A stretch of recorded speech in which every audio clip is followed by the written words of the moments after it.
Hello, I'm Dr. Manjula. I'm an IVF consultant and director of Ansh IVF Hospital, Koramangala, Bangalore. Today I'll be talking about IUI. IUI means intrauterine insemination. It's one of the treatment modalities for infertile couple. Now, which category of couple or infertile couple we suggest this? As I've already told you that we have to do basic investigations of both the partners. On investigations, we have found out that female partners has no obviously detected abnormalities, like she is menstruating properly, having proper ovulation.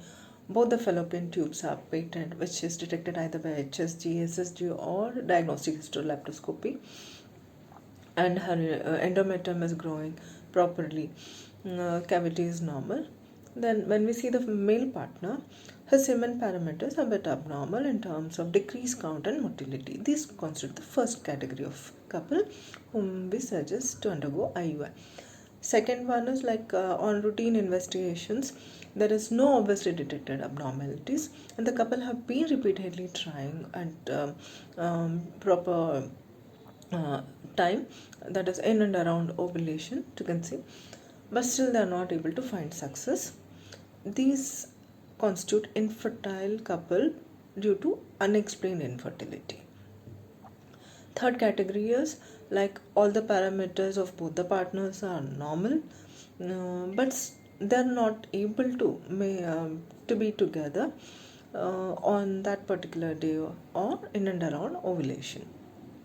This is common these days due to work pressures. Couples stay apart and they are not able to come together on such important days.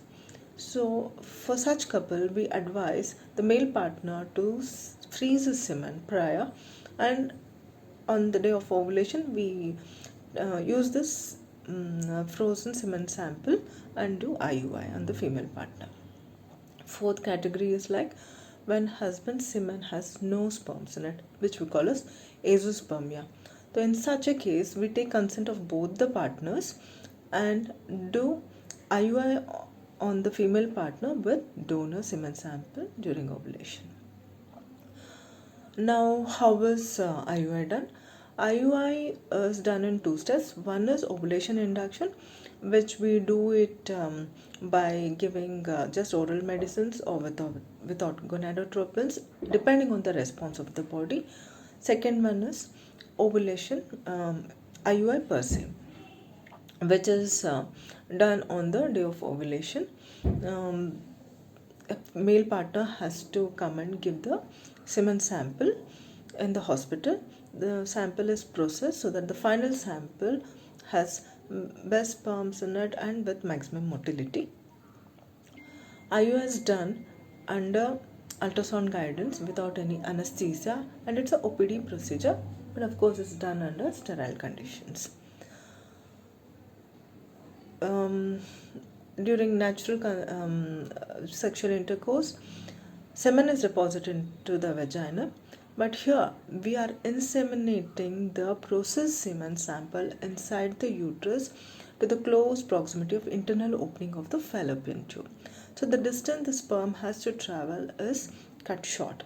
From the point of deposition, sperm has to swim up on its own and do the rest of the process as any other natural conception. So we say the success rate, it is claimed that the success rate is around 14 to 18%, even in the best hands and best center.